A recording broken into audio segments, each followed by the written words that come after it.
네, 지난 주말 다우지수가 장중 한때 19,999포인트를 기록했습니다. 월가에서는 사실상 2만 포인트 시대가 열린 것으로 보고 있다고 하는데요. 트럼프 당선인이 다우지수 편입 외에 한 종목만 샀더라면 취임 전에 다우지수 2만 포인트 시대를 열고 기분 좋게 대통령에 취임할 수도 있었을 것이라는 아쉬움조차 나오고 있습니다.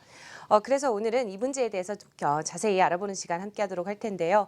도움 말씀 위해서 한국경제신문사의 한상춘 논설위원 자리해 주셨습니다.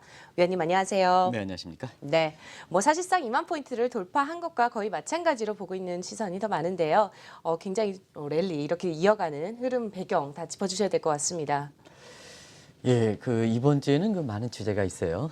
그래서 어떤 주제를 이렇게 선정해서 월요일 첫 방송에 이렇게 시청자 여러분 만날까 고민하다가 아무래도 이 숫자 자체가 재밌지 않습니까? 그렇죠. 우리 김 PD께서 19,999.63. 이거 역사적으로 이렇게 이런 것이 다시 기록되지는 않을 거로 이렇게 보기 때문에 네. 이게 아마 이번 주에는 가장 관심이 되지 않겠나 이렇게 보고 있는데요. 장중한 때 19,999.63 이렇게 나와서 그때 당시에 제가 장을 지켜보고 있었는데요.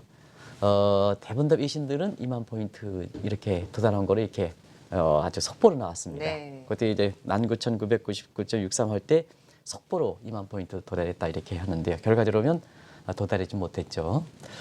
그러나 많은 사람들이 트럼프에 대해서 미친 짓이다 뭐다 하더라도 주가는 이렇게 많이 올라가서 이 아이러니컬한 현상이 발생하고 있는데요. 미친 짓 이런 얘기 나오면 나올수록 미국의 주가는 기록을 세우고 있다 이렇게 보겠습니다. 당초 예상과 우려와 달리. 네. 그래서 한국경제TV를 통해서도 우리가 이제 작년 11월 14일 날 2만 포인트 달성이 가능하지 않겠느냐 하는 이 방송을 했습니다는 트럼프 당선 이후에는 이전에 많은 우려 또 그 이후에 여러 가지 우려에서 지금은 기대로 많이 돌아서는 얘기다 이렇게 보겠습니다. 그래서 많은 기록을 세우고 있죠. 그래서 11월 22일 날 무려 483년 만에 3일 만에 네. 19,000선 돌파한 데 이어서 빠르면 이번 주에 19,999.63이 되니까 사실상 2만 포인트 도달하지 못했지 않습니까? 그렇죠. 그래서 2만 포인트 도달하냐 이 여부가 상당히 관심인데요. 여러 가지 예상을 보면 이번 주 경제 지표들이 좀 비교적 좋게 나올 거로 이렇게 보이고 있거든요. 네. 그런 측면에서 보면은 2만 포인트가 이번 주에 도달하지 않겠느냐 이런 시각이 월가의 지배적 시각이다 이렇게 보겠습니다. 네. 또 트럼프 랠리라는 용어가 나올 만큼 미국 뉴욕 증시가 이제 굉장히 빠르게 올라가는 것 자체가 트럼프 당선인의 또 기대를 걸 만한 행동을 계속해서 많이 내놓고 있기 때문이라는 이야기가 나오거든요. 근데 이번은 사실 트럼프 랠리라는 표현을 쓰고 트럼프 효과라는 표현을 쓰죠. 네. 그래서 우리가 주가가 올라가는 데에는 경기적 요인, 기업들의 실적 요인, 다양한 요인들이 있습니다는 트럼프 당선 이후에 주가가 올라가는 데에 대해서 트럼프 랠리, 트럼프 효과라는 것은 트럼프 당선인으로부터 우려해서 기대로 주가를 끌어올릴 만한 요인들을 이렇게 많이 내놓았기 때문에 이와 같은 용어가 나온 것이 아닌가 이렇게 보고 있습니다. 네. 그래서 일단은 트럼프 당선 이후에 많은 사람의 우려와 달리 미국 증시의 700억 달러, 1달러에 1,200원으로 본다면 84조 원이 여기 들어오고 있죠. 네. 84조 원이라는 것은 트럼프 당선이 작년 11월 8일이니까 한 불과 2개월 만에 네. 700억 달러 들어왔다는 것은 얼마나 빠른 속도로 들어왔나 하는 것은 시청자 여러분이 다 아실 거라고 생각합니다. 그러면 트럼프 당선인이 어떤 쪽으로 증시에 우호적인 이런 요인들이 발생했을까 하는 측면에서 보면 시청자 여러분도 잘 아시겠습니다는 역시 우리가 트럼프에 대해서 여러 가지 미친 짓이다 하는 얘기를 합니다는 이게 전략상이냐 아니냐 예상할 수 없느냐 하는 측면은 또 다른 문제거든요. 네. 예측 가능한 미친 짓을 하면 증시라든가 경기에 좋은 이고 그것도 하나의 국가 경영이라든가 기업 경영에 있어서 하나의 전략이 되는 겁니다. 그렇죠. 그런 측면에서 보면 역시 트럼프가 기업인답게 많은 사람들이 비상식적이다 이런 표현을 쓰는 소위 당초의 우려 시각에서는 비체계적 위험이다 이렇게 표현하고 있으면 사실 지금까지 이렇게 모습 보면 상당한 기대를 많이 표명하는 시각도 발생했다. 그래서 우리가 누누이 말씀드리긴 했습니다는 네. 자막을 보고 시간 관계상 잠시 얘기할게요. 일단은 내정된 강요들이 기업인과 금융이다. 대학 교수 배제, 삼선 이상 뭐 정치인 폴립 해소라든가 배제해서 기업인과 금융인을 중심으로 해서 특히 월가를 잘 알고 있는 사람들이 대거 이렇게 들어온 상태에서 네. 월가 입장에서는 굉장히 기대를 하고 주가가 올라간다 이렇게 보여졌습니다. 그리고 공사를 규발한다. 네. 부동산 개발업은 포기한다. 중단을 한다든가.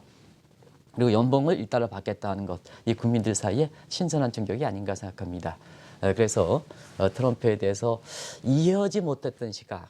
이것을 전부 미친 짓이라 이렇게 이제 표현하고 있습니다는 사실 미친 짓은 뭘까 하는 측면에서 보면 역시 이게 좋은 뜻으로 얘기하면 우리가 얘기하는 상식 이상에 뛰어넘는 네. 기존의 이론이라든가 아니면 관행이라든가 관습이라든가 이런 걸 벗어나는 거거든요.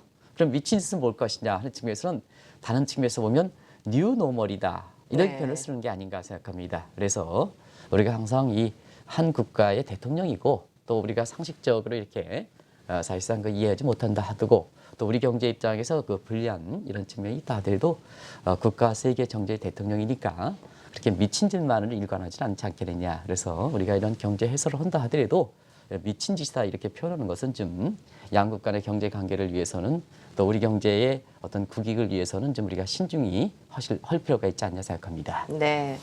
또 당초 트럼프 당선인과 심하게 갈등을 빚을 것으로 예상이 되었던 제닛 옐런 의장과 또 미 연준도 어떻게 보면 또 주가 상승에 기여를 하고 있다고 하는데요. 어떤 이야기인지 이해가 잘 안 되거든요. 네, 사실은 그 트럼프 당선 이후에 네. 미국의 다우지수가 2만 포인트 이렇게 되다가 사실 한동안 주춤했었죠. 그래서 FRB 의사록이 나온 이후에 지난주가 나왔죠. 네. 미국의 주가가 다시 올라가는 이런 측면에서 보면 결국은 주가 조정론의 발표가 냈던 페드의 통화 정책에 있어 보면 역시 미국의 행정부의 수장인 트럼프와 또 우호적 관계가 되느냐 아니냐 이것도 미국 증시 입장에 또 미국 주가 향방에 굉장히 중요한 요인인데요.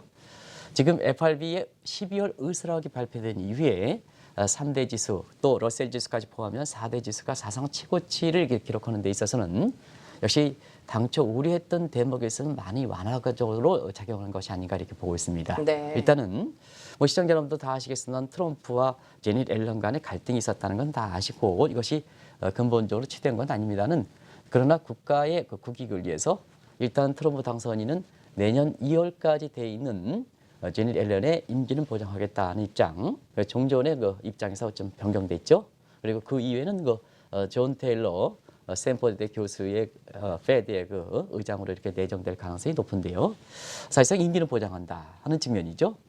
그런 측면에서 제닛 옐런이 이번에 10월 의사록에 나오는 거 보면 상당 부분은 트럼프의 그 대통령을 의식하고 있다 이렇게 볼 수 있습니다. 당선인을 의식하고 있다 이렇게 볼 수 네. 있습니다.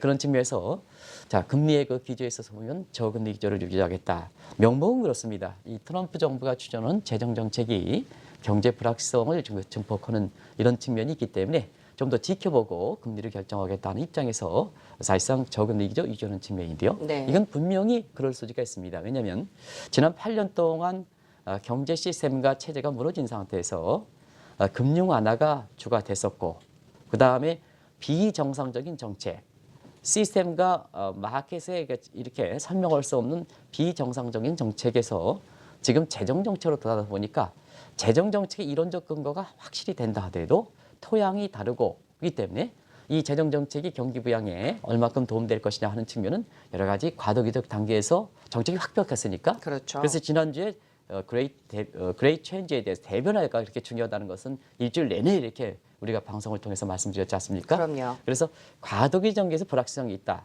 이런 것을 이렇게 확인하지 않은 상태에서 작년 12월 달에 전포도 사항에 3차례 정도 인상을 예고했다 하더라도 그렇게 가겠느냐 하는 측면은 사실은 통화정책 수장 입장에서는 이게 불확실성 변수를 좀 보고 통화정책이라든가 금리 기조를 가져가는 게 더 이렇게 시장 입장에서는 더 신뢰성을 주는 방안이거든요.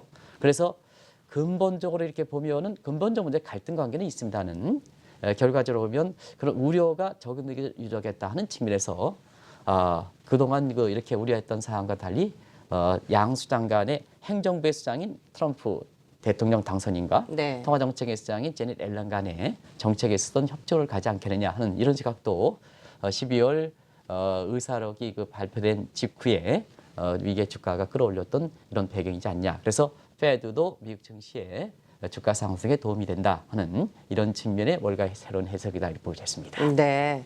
또 4대 지수 가운데서 다우 지수가 유독 상승세가 돋보이는 것, 어떻게 보면 또 트럼프 당선인과 어떤 되게 특별한 관계가 좀 있지 않을까 하는 의구심도 들거든요. 이건 어떻게 분명히 보시나요? 사실 트럼프와 관련돼 있죠. 네. 주가는 현재가 아니라 미래고 그렇죠. 미래는 expectation, 기대고 기대적인 측면에서는 역시 경기라든가 기업들 실적적인 측면에서 보면 트럼프의 정책과 관련돼 있는 게 아닌가 이렇게 이제 보고 있는데요.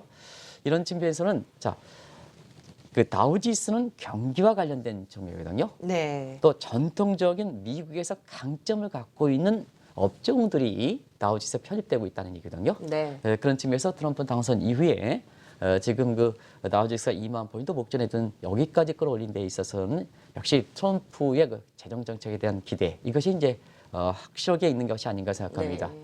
지금 미국의 학계자들 사이에 이렇게 연례 정기 이렇게 회의를 갖고 있습니다. 여기서 공통적으로 재정학자인 미국의 로커프 교수 같은 경우는 유명한 재정학자거든요.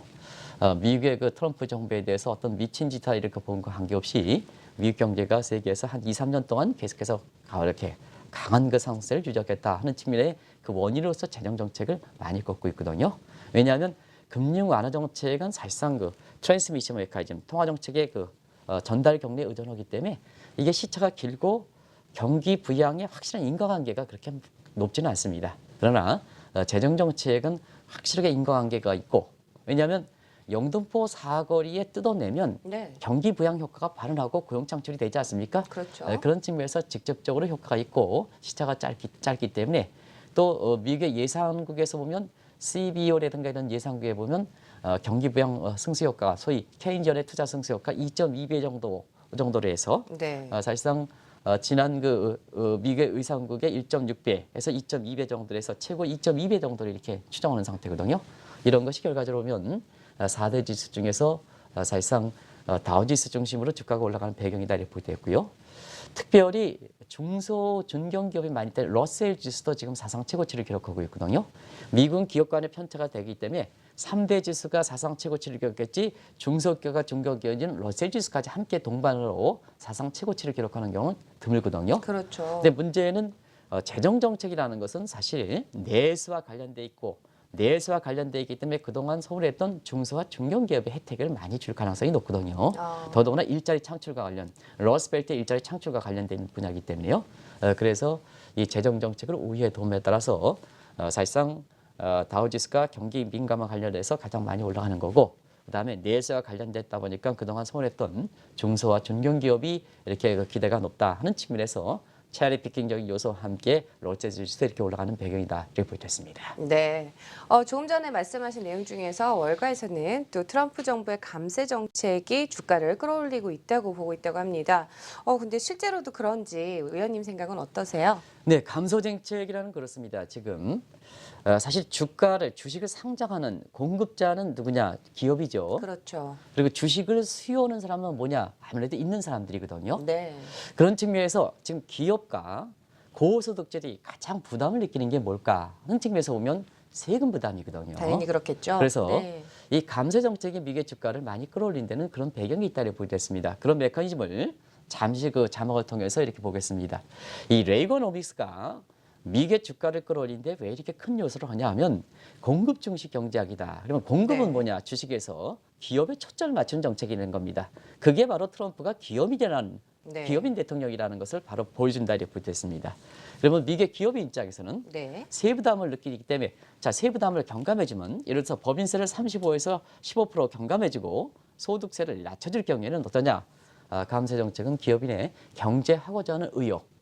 지금 네트워킹 사회고 그다음에 사이코컬 이펙트가 굉장히 중요한 상태에서는 이 의욕이 굉장히 중요하거든요. 그래서 경제하고자 하는 의욕을 고취시킨다 하는 측면에서 상담은 증시라든가 경기에 플러스 요인이 되고 있지 않냐 이렇게 보고 있고요. 네. 또 주식 수요적인 측면 이게 이제 기업들 실적을 한 번 더 보고 가겠습니다. 자 그러면 감세를 할 때는 동일한 매출을 올린다 하더라도 어떻습니까? 감세를 해주기 때문에 더 많이. 세금이라는 비용 코스트가 떨어지겠죠. 그렇죠. 그러면 똑같은 매출을 올린다 하더라도 자 세금이 줄어드니까 결과적으로 보면 그만큼 실적이 높아지는 거죠. 그래서 지금 뭐냐 미국의 기업들이 작년 4분기 실적이 지금 이번 주부터 본격적으로 발표될 거로 이렇게 보고 있습니다는 역시 기업들 실적이 상당히 좋아질 것이다 하는 이런 예상과 지금의 예상은 트럼프 당선인이 사실상 이 감세 정책을 추진하지는 않은 거거든요. 네. 근데 작년 4분기 기업들 실적도 좋고 앞으로 더 좋을 것이다 하는 것은 1월 20일 날 트럼프 당선인이 취임하고 난 이후에 감세 정책을 최우선으로 추진할 거로 이렇게 보는데요. 이럴 경우에는 동일한 매출을 올린다 하더라도 기업들 실적이 늘어나지 않은 익스펙테이션, 기대를 좀 높게 한다. 그것이 주가에 반영하는 거다. 특히 나스닥 주가도 올라가는 거다 이렇게 볼 때 있습니다. 그리고 주식 수요적인 측면에서 보면 아무래도 주식을 수요하는 사람들은 그래도 주가 흐름을 좌우하는 사람은 높은 소득이거든요. 이 사람들의 소득세라든가 상속세를 면하게 줄 때는 이렇게 감세해 줄 때는 그만큼 주식을 수요할 수 있는 주식을 사줄 수 있는 소득 여력이 되고 네. 이것이 사실상 주식을 매입하다 보니까 이 주가를 끌어올리는 배경이다 해서 이 감세 정책도 굉장히 주가를 끌어올리는 배경이다 이렇게 볼 때 있습니다. 네. 또 어느 업종이 주도 업종으로 부각되느냐도 관심사가 되고 있는데요.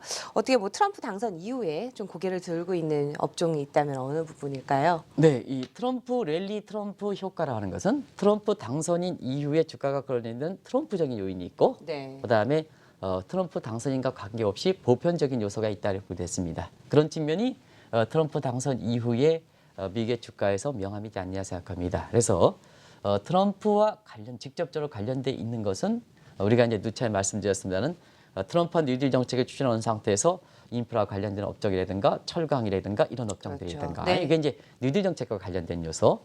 그다음에 감세 정책과 관련돼서는 어떠냐 하면 기업의 재무제표에서 시청자 여러분, 미국 기업의 재무제표에서 세금 부담이 많고 리얼 텍스, 준조세 부담이 많은 부분, 그 부분에 많이 냈던 부분에 기업들이 감세하다 보니까 기업들의 실적이 되겠죠.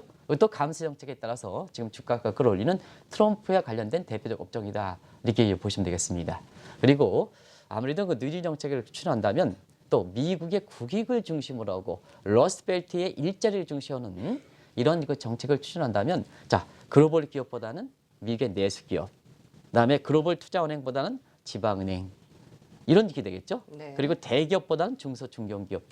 그리고 트럼프가 이렇게 최우선적으로 강조하고 있는 국익을 강조천에서 1차 에너지라든가 아니면 방위 산업이라든가 네. 이런 쪽이 이제 트럼프와 관련된 업종이고 그다음에 지난주에 미국의 나스닥 지수가 굉장히 많이 올랐죠. 그렇죠. 어느 측면에서 보면 트럼프와 관계없이 역시 지금은 4차 산업혁명 그리고 이것에 대변해 줄 수 CES 박람회라든가 이런 게 되다 보니까 여기에 굉장히 획기적인 사실상 3년 전, 4년 전에 나오지 않았던 업종들이 약 20% 채워진다는 얘기거든요. 네. 그만큼 라이프 사이클이 상당히 좀 짧아진다는 얘기죠.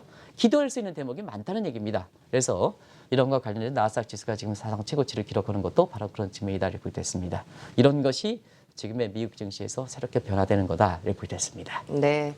또 월간의 미국 학계에서는 트럼프 당선 이후에 이제 주가 수준에 대해서 어떻게 평가하고 있는지 이 부분도 꼭 살펴봐야 되지 않을까요? 네, 아무래도 이제 미국 학계 연례 회의가 진행 중에 아무래도 그 트럼프가 작년 1년 전에 연례 회의와 달리 새로운 변수가 있었고 그러다 보니까 자연스럽게 트럼프 관련된 얘기가 많았었고 또 그 기간 중에 미국의 증시가 상당히 좋았어요. 그러다 보니까 미국의 경제학자들은 주식을 사겠습니까 안 사겠습니까 장애코. 안 산다라고 알고 있는데요. 미국의 어떤가요? 경제학계들은 특별히 주식에 대해서 뭐 사지 말라 그런 게 없습니다. 대부분 다 미국의 경제학자들은 대부분 주식을 좀 많이 소유하고 있기 때문에 그렇군요. 자연스럽게 네. 미국의 4대 지수가 이렇게 올라가면 이런 학회라든가 이런 데서 보면 주식에 대해서 상당히 관심이 되는데요. 네. 많은 사람이 그렇습니다. 경기적 측면 얘기하는 측면이 있고 주가적 측면이 얘기하는데요.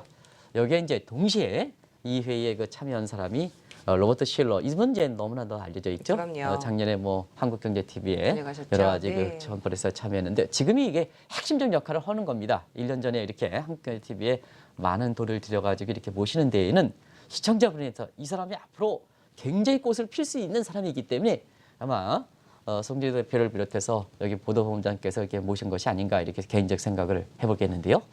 지금 이분이 가장 미국의 월가에 대해서는 상당히 공신력 있게 네. 그리고 자기의 소신을 좀 많이 얘기하는 것 같아요. 네. 그래서 본인 자신이 얘기했던 CAP 지수 이거 이제 시청자 여러분도 잘 알겠습니다는 제가 이게 말씀드리지 않게 지금 27.8배 정도로 해서 약 20배 정도보다 높지 않느냐. 그러나 이번에 CES에서 나타난 것처럼 이 CAP 지수를 과거에 비교한다면 CAP 지수에 편입되어 있는 여러 가지 있잖아요. 그것이 변하지 말아야 되거든요. 네. 근데 지금 확 변한다. 그렇죠. 변한다. 그리고 트럼프의 경제정책도 종전에 생각할 수 없는 많은 사람 미친 짓 하라 얘기하지만 그러나 그건 새로운 환경에 오히려 더 이게 맞는 게 아닌가. 그래서 뭐 개인적으로 보면 지금 페이스북이라든가 뭔가 이렇게 만든 사람이 뭡니까?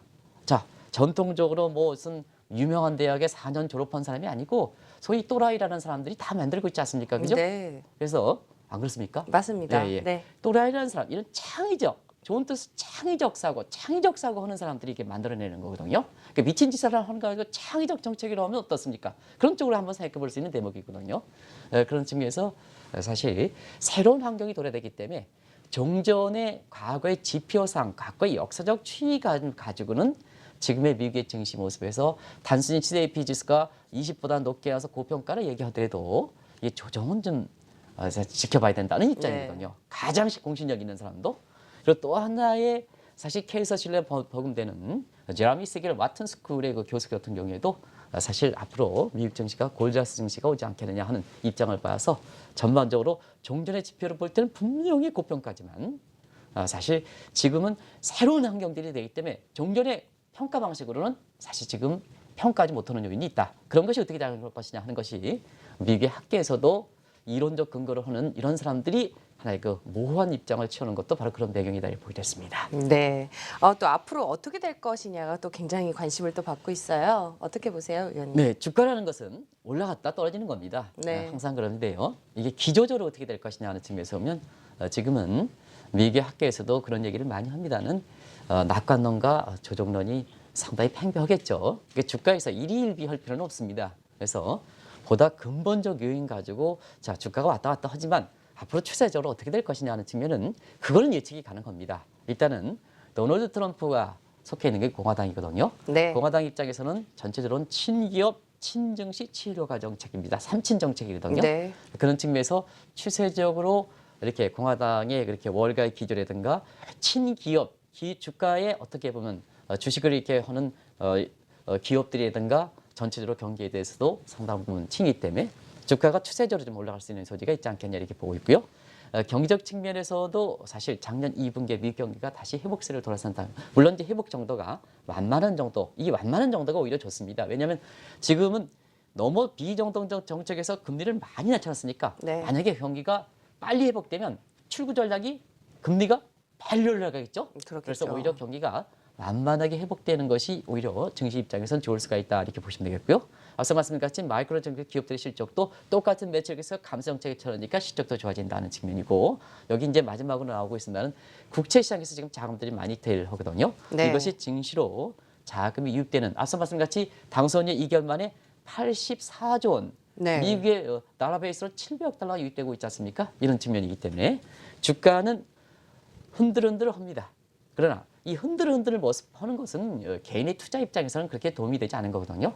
추세적인 측면에서 보면 지금 상태에서는 추세적으로 보면 공화당 기조라든가 경기라든가 그다음에 기업들 실적이라든가 자금의 흐름 면에서는 주식의 우호적 쪽으로 이렇게 돌아야 되지 않겠느냐. 그래서 여러 가지 이번 주에 다우지수가 진짜 마감 기준으로 2만 포인트 도달할 것이나 하는 게 비교적 낙관적 기조가 많이 흐른 것도 그런 배경이다 이렇게 보게 됐습니다. 네. 지난 주말까지만 보니까 이제 환율 때문에 증시도 많이 엇갈리는 모습을 보였는데요. 마지막으로 간략하게 환율에 관해서 저희 시청자분들을 위해서 한마디 해주시면요. 네, 그 환율이라는 것은 사실 그렇습니다. 이 상대 교육국 간의 환율이기 때문에 어느 쪽을 우위로 두느냐, 또 어느 쪽에 근본적 원인을 두느냐 이렇게 이제 하는데요.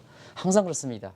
이 환율 흐름 가지고 자꾸 그때그때 교육 상대국가의 가치인데 펀더멘탈 요인의 고려 없이 시장적 요인에 의해서 예측하는 시각은 상당히 잘못될 수가 있다. 네. 이렇게 보시면 되겠습니다. 지금은 정책에 의해서 많은 부분 좌우되는 측면이 있습니다. 환율도. 그러다 보니까 자 지난주에 원달러 환율이 1,200원 돌파하니까 곧바로 이렇게 차트 분석이라든가 또 많은 전문가들이 거의 대부분의 전문가들이 1,250원, 1,300원 이렇게 나온다 이렇게 하는데요. 그랬었죠. 네. 사실상 뭐냐 미국의 트럼프 정부가 달러 약세를 원하는 측면이 있고 보호주가 상실되기 때문에 네. 그리고 중국도 위안화가 이렇게 약세가 되면 사실상 자금 이탈 달에 따라서 이제 중국의 굉장히 위기감이 증폭될 소지가 있기 때문에 지난주에 위안화 가치 안정을 위해서 대대적으로 시장 개입하는 모습 있지 않습니까? 그렇죠. 결과적으로는 달러 약세에 위안화 절상 이런 쪽으로 시기적으로 동일한 시점에 나타나 보니까 상하이 미락설이든가 아니면 제2의 프라자 미락설 같은 건 프라자 미락설은 뭐냐면 제2의 위안화 가치를 절상을 유도하고 달러 가치 약세를 유도하는 왜냐 미국 입장에선 최대 무역 적자국이 중국이기 때문에 그렇죠. 1980년대에는 최대 적자국이 일본이기 때문에 그때 당시에는 엔화 강세 달러 약세를 유도하기 위한 협정이 프라자 협정, 제1프라자 협정이고 이번에는 미국의 무역 적자가 50% 이상 차지하는 것이 중국이기 때문에 중국에 대해서 위안화 평가 절상 그다음에 달러 약세 이런 것이 제2의 프라자 미락설이거든요. 중국 입장에서도 위안화 가치가 추가 약세하면 과다 부채 문제 그리고 부동산의 거품 문제가 있기 때문에 결과적으로 자금 이탈 촉진해서 중국 경제 안 좋기 때문에 위안화 가치가 평가 절상은 자국의 이익에 맞는 거거든요. 위안화의 국자 문제에도 그러다 보니까 제2의 프라자 협상이 나오다 보니까 느닷없이 원달러 원이 하루에도 20원 이상 떨어지는 배경이 되는 네. 거죠. 그래서 지금은 정치적 측면 이 다루되기 때문에 이 정치적 측면은 사실상 뭐냐 이렇게 차트 분석이라든가 이런 걸 통해서 할 수 있는 성질의 것은 아니다. 그래서 한국경제TV에서 그때그때의 정책 변화라든가 이런 것을 신속하게 전해드리는데요. 그런 요인으로 이렇게 보시는 것이 지금은 좋다.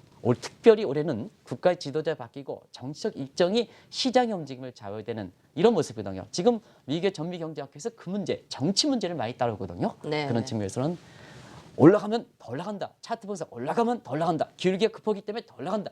이런 시각은 올해는 정치 또 국가지도의 역할이 굉장히 중요하기 때문에 이런 쪽의 분석은 좀 하지 마십사 하는 것을 말씀드립니다. 네, 오늘 마지막으로 환율 문제까지 잘 들었습니다. 지금까지 한국경제신문사의 한상춘 논설위원과 말씀 나누었습니다. 고맙습니다. 네, 고맙습니다.